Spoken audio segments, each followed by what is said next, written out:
আপনারা আমাকে ভুয়া ভুয়া বলে কি শান্তি পান? চরম উত্তেজনায় শেষ মুহূর্তে নাটকীয়তায় সিলেট স্ট্রাইকারকে কেমন করে হারালো ঢাকা ক্যাপিটালস। ম্যাচ জয়ের পরে এক বুক কষ্ট নিয়ে যা বললেন লিটন কুমার দাস। বিস্তারিত জানতে পুরো প্রতিবেদনের সঙ্গে থাকুন।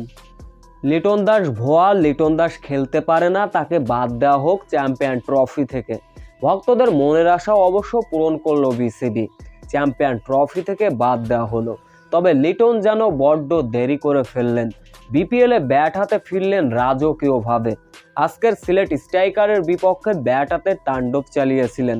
39 বলে চলে নিয়েছিলেন 50-50-র পরেও থেমে থাকেননি, চালিয়েছিলেন ব্যাটিং তাণ্ডব। শেষ পর্যন্ত লিটন কুমার দাস খেলে ফেলেছিলেন 70 রানের একটা ইনিংস, যার ফলে সিলেট স্ট্রাইকারকে 197 রানের লক্ষ্য ছুড়ে দিয়েছিল ঢাকা ক্যাপিটালস। বড় লক্ষ্য ঠিক যেমনটা শুরু করার দরকার ঠিক তেমনটা করতে পারল না সিলেট টপ অর্ডাররা। তবে এক পাশ আগলে রেখে জনসন এবং রনি তালুকদার ব্যাট হাতে তাণ্ডব চালিয়েছিলেন। রনি তালুকদার অবশ্য পেয়েছিলেন দ্রুত 50-র দেখা। এরপরে অবশ্য 36 রানে ফিরেছিলেন অ্যারন জনসন। তখনও সিলেটের 12 ওভারে পার করে ফেলেছিল 100 রান। দলের খুবই ভাইটাল মুহূর্তে 68 রানে ফিরে গেলেন রনি তালুকদার। তখনও ম্যাচ ছিল চরম উত্তেজনায় নাটকীয়তাপূর্ণ।